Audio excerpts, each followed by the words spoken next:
Hi, in this video we are going to talk about the difference between on-chain voting versus off-chain voting. Now, off-chain voting is very easy to understand.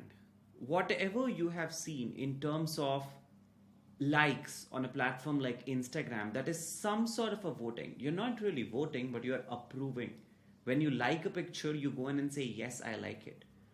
And there is, it usually shows up in the number of people who have liked it. Right?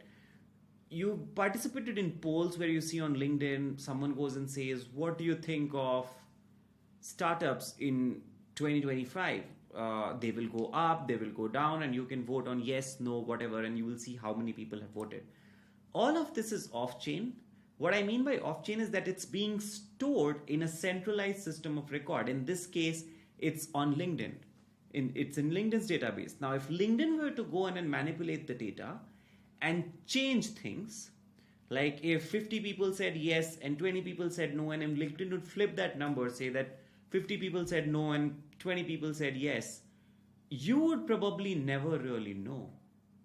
You would not know because the UI or the screen that you see on the website is what is reading whatever has been put in that database. So you basically trust LinkedIn, and it is a signaling, it is a voting, it tells you whether people are happy or not. But there is no guarantee that the vote that you see is actually the vote that was casted. On-chain voting, on the other end, uses blockchain. So whenever I go in and say yes to something, someone comes and says, hey, we should launch an Australian venture arm as a DAO. And I go in and say yes. That means I am writing or adding a transaction to the block in whatever blockchain I'm using for my DAO. Now, when a transaction gets added on the block, it's publicly visible and it's trustless because you know whatever is there on the blockchain is almost accurate. And the reason I say almost is because there is this nuance of a 51% attack that can happen if the chain is not really mature, which is a very less likely scenario. It sure can happen, but it's a very less likely scenario. So basically, if a blockchain says that John voted, or in that case, it doesn't may even have to identify John, it just goes and says a wallet with the address XYZ voted, it shows up and you can see that, okay, this wallet is a unique wallet and it has casted a vote. It can't be modified, you really don't have a database that you can play with. And in fact, because a transaction was added, on-chain voting can be designed in a way where to vote, you have to spend a little bit of the money. That comes in terms of the transaction fees and so on. So it's also a little serious form of a voting where when you are voting, you know it's no longer a joke. Clicking on a button that moves the bar the way you do on LinkedIn or Instagram, or your friends maybe share stories on Insta or Snapchat, and you just go in and react to it.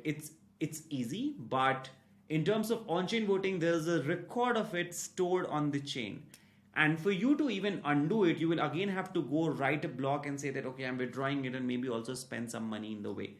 So on-chain is way more trustworthy. You can look at it and you know that that's true.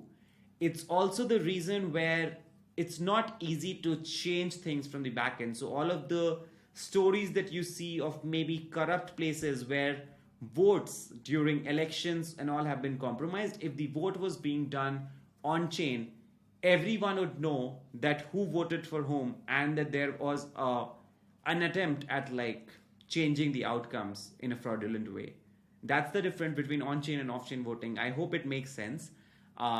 Usually whenever you go and then you click on approve and you're asked to validate via MetaMask, it is just a way of you voting on-chain.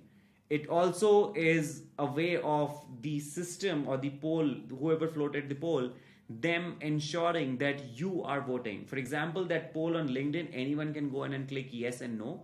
But what would you do if you had a community and you just wanted the community members or people who have tokens of your community, who have a vested interest, who have added to the treasury, who have spent money to vote?